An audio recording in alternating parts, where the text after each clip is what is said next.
Seumpama biji. Selamat pagi saudaraku, kembali kita dalam renungan pagi hari ini dan kita sedang membahas tentang kesuksesan secara ilahi. Dan kemarin kita telah membahas tentang siapa Bapa dan siapa kita. Hal itu yang memungkinkan kita ini menjadi orang yang sukses secara rohani. Saudaraku ya Tuhan, mungkin sebagian saudara berpikir, Bapak, lalu siapa saya? Saya punya bapak jasmani, tapi bapak rohani siapa? Saudaraku, ayatnya kita jelas dikatakan, karena itu berdoalah demikian, Bapa kami yang di surga, dikuduskanlah namamu. Kita punya Bapa yang luar biasa. Kenapa saya katakan demikian? Dikatakan saudaraku kasih Tuhan dalam firman Tuhan dalam Roma 8 ayat yang ke-15. Saya akan bacakan buat saudara.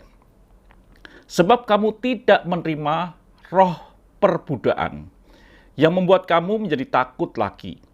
Tetapi karena telah menerima roh yang menjadikan kamu anak Allah.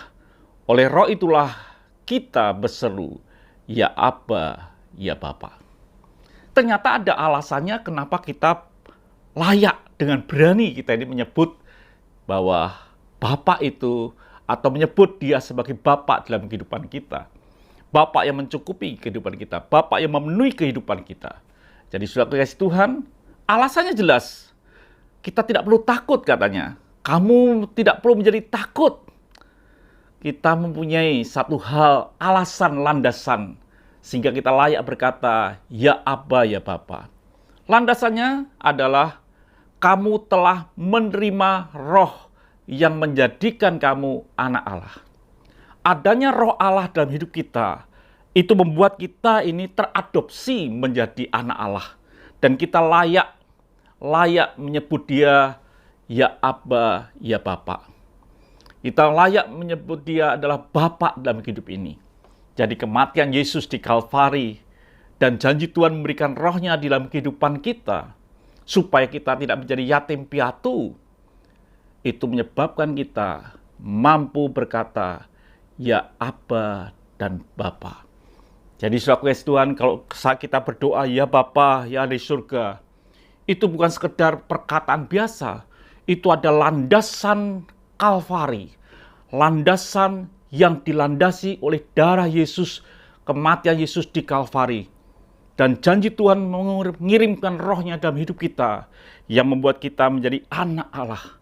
Dan kita ini layak menyebut dia, ya Aba, ya Bapa. Dalam Galatia 4 ayat yang ke-6 dikatakan, dan karena kamu adalah anak, maka Allah telah menyuruh roh anaknya ke dalam hati kita yang berseru, ya Aba, ya Bapa. Tuhan sendiri yang mengutus rohnya ada di dalam hidup kita, dan kita layak berkata, ya Aba dan Bapa.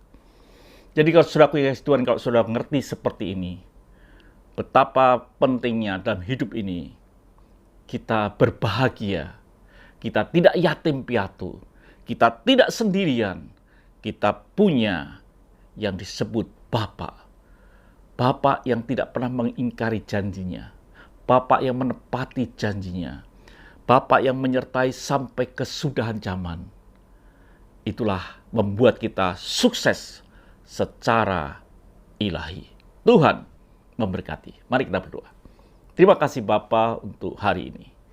Biarlah dengan landasan roh-Mu yang dalam hidup kami, membuat kami sebagai anak-Mu, dan layak menyebut, ya Aba, ya Bapa. Haleluya. Amin.